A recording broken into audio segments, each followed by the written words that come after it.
Alright guys, this week we are taking a look at Reality Acid. As we saw, we did get a new version of Reality Acid showing up in a blue and white variant, and it's been very cool that a deck that's as creative as that has gotten as much momentum as it has. Granted, it's not something that's blown anything out of the water, but it is, it's a cool new approach. It's doing something different, and we all have to appreciate that, definitely. So at the same time, I was already looking to continue my series, my Into the Archives, where I'm looking at old pauper decks and things that I have in my vast collection. And I thought this was a great opportunity to bust out another version of Reality Acid that we had seen in, I guess it was not terribly long ago, but it's been a while at this point. As you can see, I guess the most recent card in this deck is the Abundant Growth.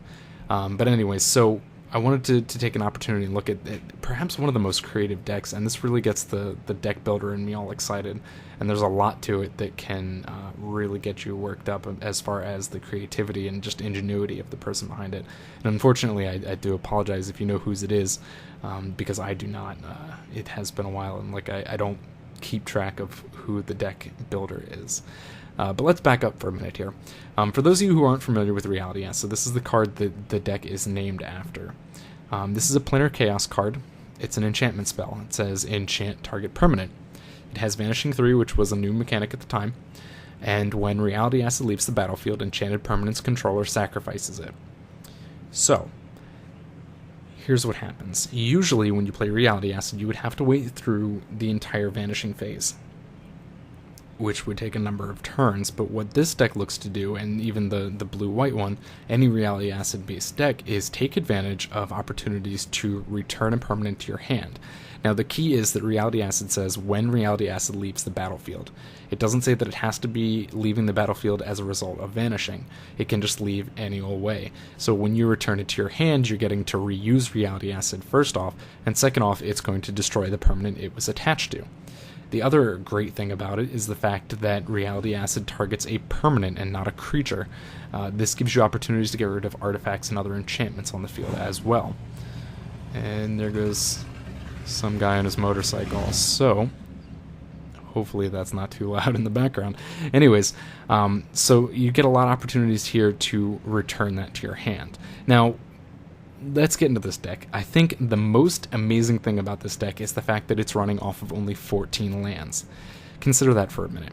This deck is a 3-color with a single black card, so you could almost call it a 4-color, but we're going to go with 3. It is a 3-color Reality Acid deck. A 3-color... just imagine any 3-color deck running 14 lands in Pauper. Now, revise that even more. These 14 lands, they're all forests. This is fantastic. I love this. This is really great because what you're able to do is you use things like Wild Growth and the Utopia Sprawl in order to have your lands tap for additional mana. Utopia Sprawl is going to be kind of the backbone of the deck, and the fact that it really allows you to not only tap for additional mana, but it helps you find these colors you need, blue and white. Obviously, Abundant Growth as well is going to give you that opportunity to tap for another color. But it does not add additional mana to your pool, such as Wild Growth and Utopia Sprawl. It also brings in Prophetic Prism, which, I love more and more with every day. It's going to allow you to change that single green mana into something more useful, and act as a cantrip at the same time, which is going to be very important. It'll help you find additional lands, and it'll help you get the pieces you need. Actually, a decent amount of draw in this deck, which is kind of important, I guess, because you're only running a small amount of Reality Acids. Reality Acid is going to be kind of the key to this deck. It's really going to hold it all together and keep things locked down, so you want to be able to find those as best as you can. And, the same way that a Fissure Storm deck runs a lot of draw spells and stuff like that, is it post in its day with, Rolling Thunder, choking, would have to draw a whole bunch of cards in order to find Rolling Thunder. In the same way, you're going to be drawing a whole bunch of cards through things like Prophetic Prism and these cards over here. So, let's take a look. Reality Acid's going to be your kill. We're going to run a full set, but we're also running a really cool addition here in Parallax Dementia. And a lot of people may not know this one, but this was basically Reality Acid before Reality Acid was probably even a thought. This is probably the card that may have spawned the idea of Reality Acid. I'm just guessing because that was kind of how Time Spiral Block went. You had a lot of cards that were kind of inspired by older cards and mechanics. But Parallax Dementia had Fading 1, and Fading is kind of the opposite of Vanishing. And it enchants only a creature, so that's a bit of a drawback. But it makes the creature 3/2, +3/+2, sorry. And it has the same kind of idea that when Parallax Dementia leaves the battlefield, destroy the enchanted creature. So in the same way that you can return it before the Fading or Vanishing happens, it is going on here. You're only running a single copy because your deck's already strained at this point to run 3 colors, and running even more Parallax Dementias there is going to be definitely hurtful to you. There goes that motorcycle again. I think it's just going to be one of those days. Reality Acid's going to be the stronger card. It's going to be the thing you want more of because of the fact that it targets permanent as opposed to creature. But Parallax Dementia is great. Again, you're going to be looking for as many copies as you can find. That's why you have all these draw spells available here. And so you're going to want to find those spells. And by adding just even 1 extra copy, even though it is specifically targeting only creatures, it still increases your odds of finding it. Okay, so next we want to look at our ability to return those to our hand. Obviously, we're going to run a full set of Skyfishers. Skyfisher is a fantastic card. It's a 2/3 flyer for 1 and a white, and you have to return a permanent to your hand when it enters the battlefield. This is a great card. I love it. In a similar way, the Dream Stalker, kind of a clunky card, I guess we could say. It is a 1/5, but it's going to act as a really great wall, and when that comes down on the field, you have to return a permanent to hand. And these are going to be kind of the big thing.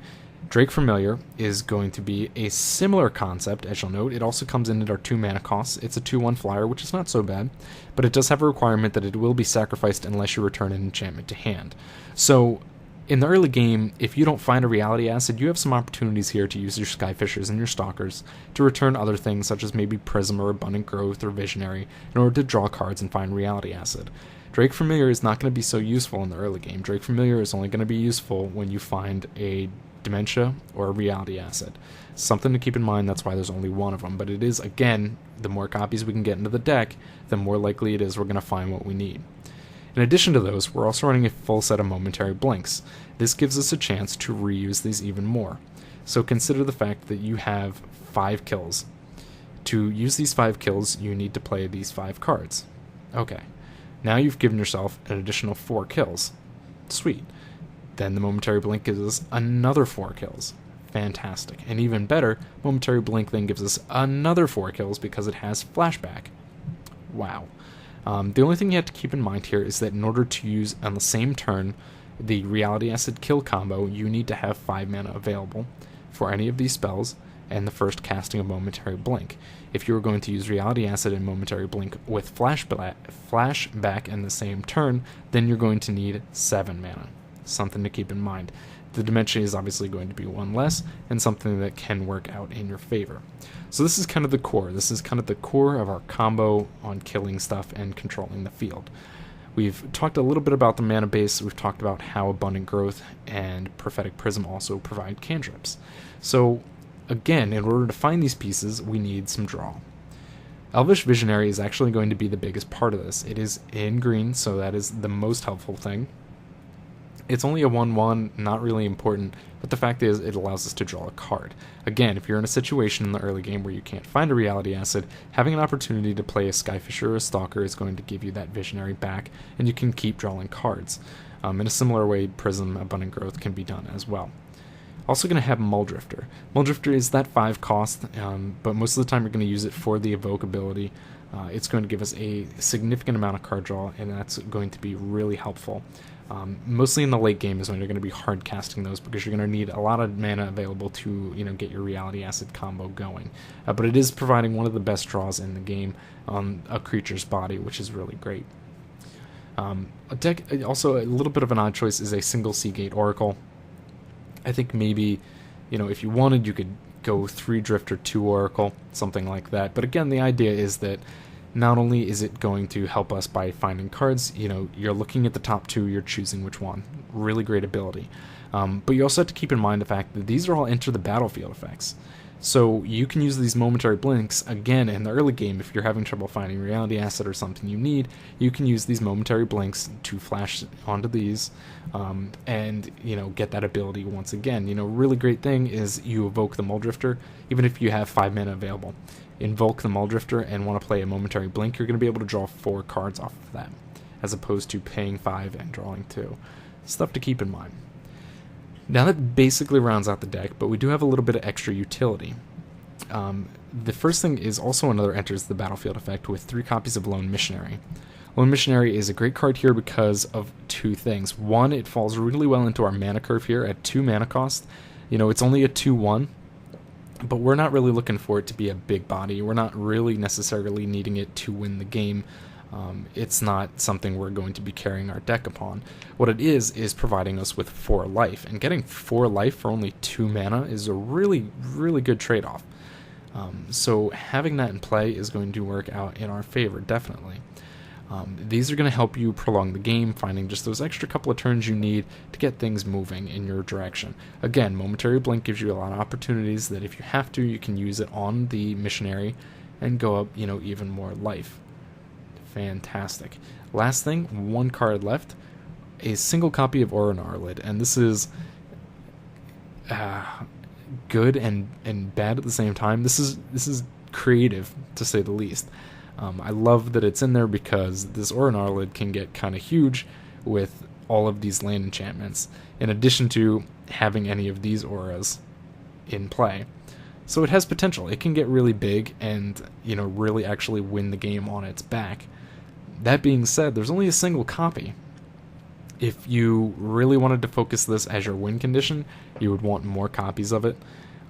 Most of the games you're actually going to be trying to win on the back of Skyfisher because of its evasion, even Muldrifter and stuff like that.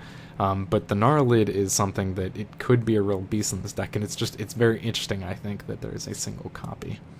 If you want to check out, the sideboard right here.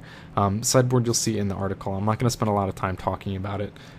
You'll see it in the article, and I may mention a little about it, but the trick is that it's maybe a little outdated, and that's kind of the reason there. But some interesting things there as far as bringing in additional copies of the Dementia and stuff like that. I just think this single Gnarlid copy is very interesting, to say the least. In a defensive manner, maybe trading it for another Oracle. If you want to be offensive, maybe trade the Oracle for a Gnarlid. It's just it's a very cool deck, I think, because just little things about the deck. You consider the very basic idea of Reality Asset and put it into play and return it. Very basic, but they do so many creative things, such as running a very small 1-color mana base in a 4-color deck. Nuts. They bring in Parallax Dementia to give additional copies of Reality Asset. That's so cool. They bring in Drake Familiar as just another opportunity to return any of those enchantments. It's great. A single copy of Aura Gnarlid to shove its way through? What's not to love? So there's a lot of really great things about this deck. You get a lot of enters the battlefield effects and really cool opportunities to make some fun plays. Even if this is not a deck that is going to be tier 1 and winning a majority of its game, you have to at least appreciate it and really enjoy some of the interactions. And I think that's something I'm really trying to showcase with these series, is that there's a lot of fun to be had in Pauper without just going to that tier 1 have to win every game mindset.